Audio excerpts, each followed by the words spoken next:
Good afternoon, Robert Brittan here, so Brittan Vineyards.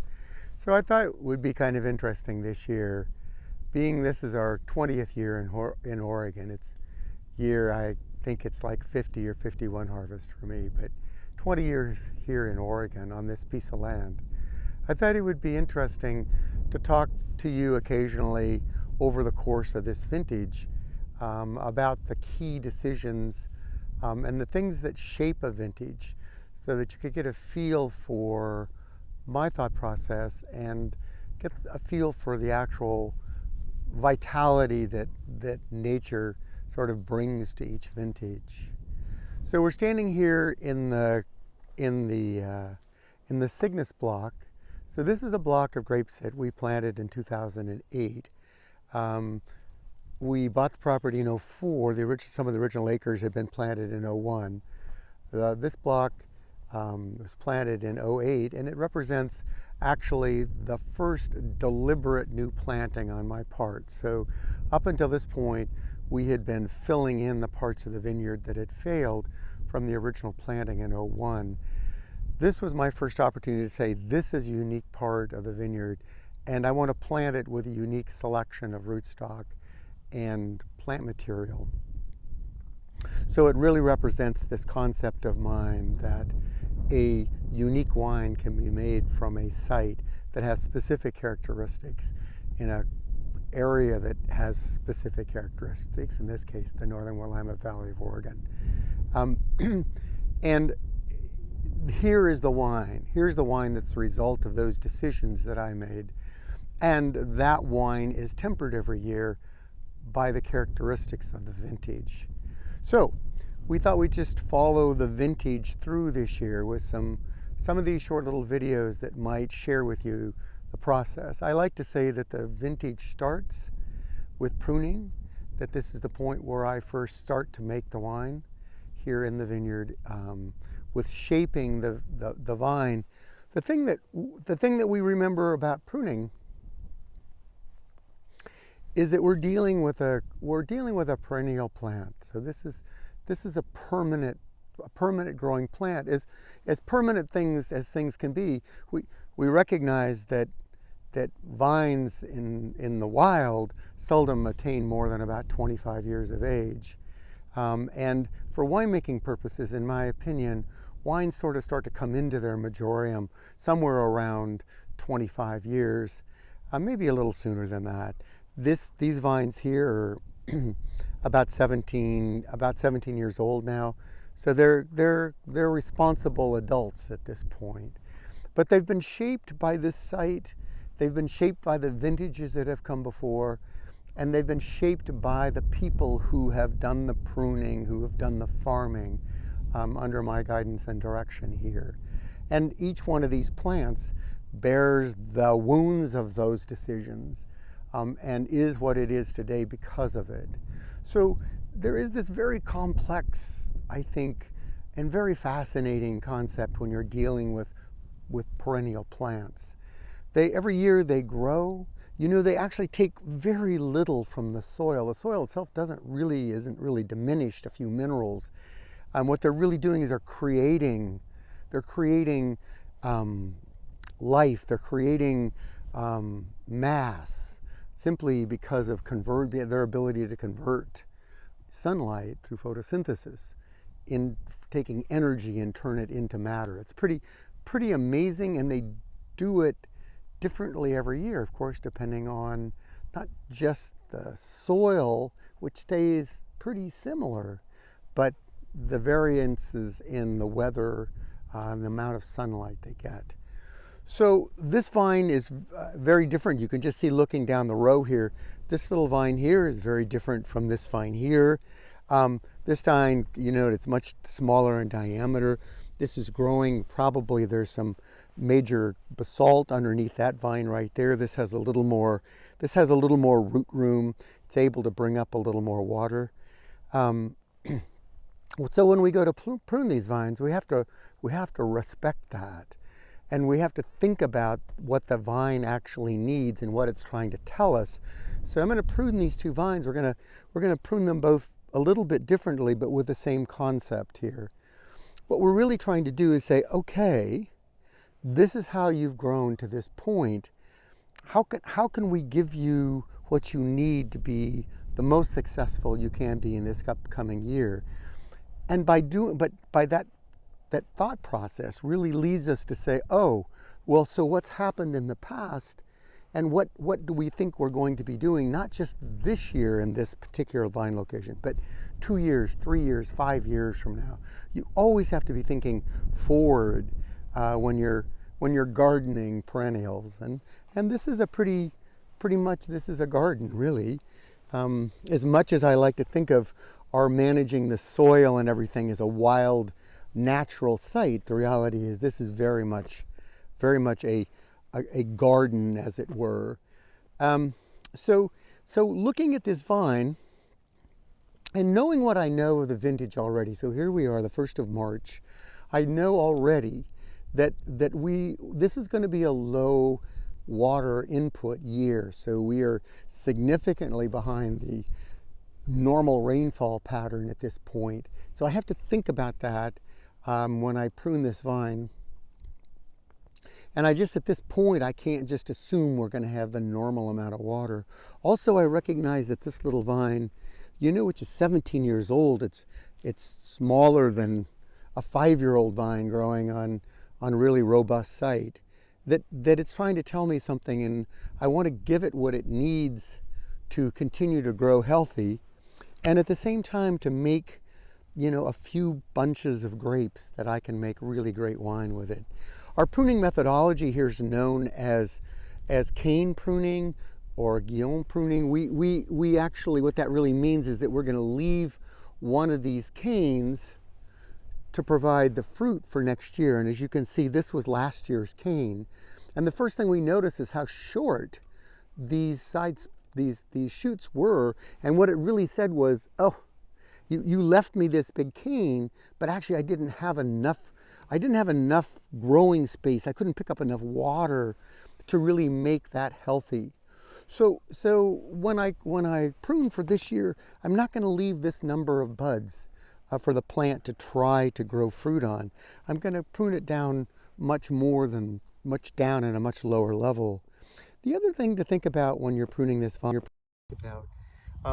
is the way the plumbing in a grapevine works. So here you have the rootstock down here. This is actually the graft union. The Pinot Noir is grafted onto the rootstock. That plumbing has been disrupted and has been rebuilt through the tissues here. And then it comes up the vine. And what we really do is we really pay attention to the way that flows up through the vine, and we call it sap flow. But it's really that the nutrients coming up from the roots that flow into this tissue, and this was a new shoot last year, and so it's not all that well established in the channel of the fruits of the flow of the sap here, and so I'm not going to ask it to be this fruit zone. Instead, I'm going to just cut that back and say, okay, I want to maintain this flow of nutrients coming up the vine here. But I'm going to leave you just 2 buds here to grow shoots from and let this strengthen this relationship. And this is last year's work. And I really don't want that shoot. It's not in a really good location. I'm going to just completely remove that wood and take that shoot out of there rather than try to use any of that. Remember, with grapevines, the fruit is actually determined by the previous year's growing season. So we look at these little buds on here. There's actually a completely growing tip buried in that first and second bud. And with that, there are flower clusters which will determine the amount of fruit that we have this year. And what I'm really saying to this vine is, gosh, I really don't want you to try to put out more fruit than you possibly can for this year. So I'm actually going to put this down for a cane. I feel like this plant, well, actually I'm not going to do that because again, looking at this shoot is well anchored, it comes out of a place where it was grown some time ago. It'll make a good cane. And then I think just to keep this area growing so the vine doesn't give up on it, again, I will take that down to a 2-bud shoot. So here we have the fruiting cane on which we'll bear fruit for this year. A renewal shoot, but really I'm trying to strengthen this area and develop this as a fruiting zone. The goal here ultimately would be to have, if this vine was big enough, to have two fruiting canes, short canes one on either side. So we'll come back later, crew will come back later when we do all the pruning, trim this up, and probably take it down to just 8 buds or so, and then we will actually come in during the growing season later on and take some of those shoots off. Again, the idea here, I want to come up with just enough of a challenge to keep the vine healthy and growing, making really great wine, but at the same time I don't want to overtax the vine because I need it to grow for a long period of time. So now here we have a vine that's more robust. It's right next to it, but you can see it's much bigger. It's healthier. It's obviously growing in a more desirable place. And last year we actually deliberately left some shoots. These were adventitious buds that grew. We left those shoots on to try to get what we have right here, some new areas to grow from. So this is actually a 2-year shoot, which we couldn't leave for a cane, but we're going to at least want to maintain that position because we're going to take this off up here. Now, one of the things that I used when I first started viticulture, we always thought that we really wanted to just cut things off really flush. But actually what I've done here is I've tried to cut that just to the point that it damages the buds that are right there on top, but not actually cut the vine exactly, cut that cutting right off to the point that it dies back into the vine. So what happens here is we have all these old pruning wounds where had they been cut. So here we have necrotic tissue, dead tissue, that it goes back into here. If we'd cut this totally flash, that would be back further down into the vine. And on some of the oldest vines we have on the vineyard, we have an awful lot of necrotic or dead tissue in the vine. So you have to think about all these kinds of things when you're pruning. I would like to leave 1 cane again on this vine, and this one right here is our best opportunity. Again, this is a new shoot that we left in position. I'm going to cut this back to a single bud so we don't lose that position and let it grow for this year. We're going to take this off up here with lots of room for this to die back, and then this will be our 1 fruiting cane right there. Because this comes out of 2-year wood, I'm very tempted to leave that, and I think I will just for the demonstration here of what a 2 cane or a double guillot system looks like when it's pruned. Right there. So we would go through then and clean this all up at some point.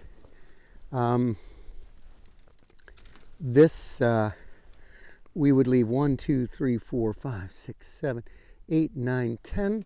We'd leave approximately 10 buds here, which means that when these 2 are tied down, they will come within about a hand's width. I do have large hands between the 2 of them.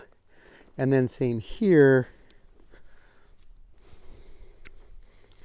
1, 2, 3, 4, 5, 8, 9, 10. We're going to leave an extra one there to tie down. So this is, can't get the wrap. Sometimes it'll just stay there. We actually come in and use ties to actually tie them down. So here we have 2 pretty typical vines for Cygnus, with a single cane on that one, 2 canes on this one. Again, that says a lot about this growing site. We don't have a lot of soil underneath these vines. There's not a lot of water holding capacity. The soil here really is a combination of marine sediment basalts. That's, you can see these basalts here, these rocks. That's here, which are pretty dark black basalts, fairly young actually, and then the older. This was actually, it's a bad example. You can't really see it that well, but you can see the holes in this where the ocean. Here's a better one, where the ocean had actually. This was put in under the ocean, and layers of rock actually laid down. Bubbles escaping left these little holes in it. But you see it breaks down fairly easily, and that's what this soil is made up of.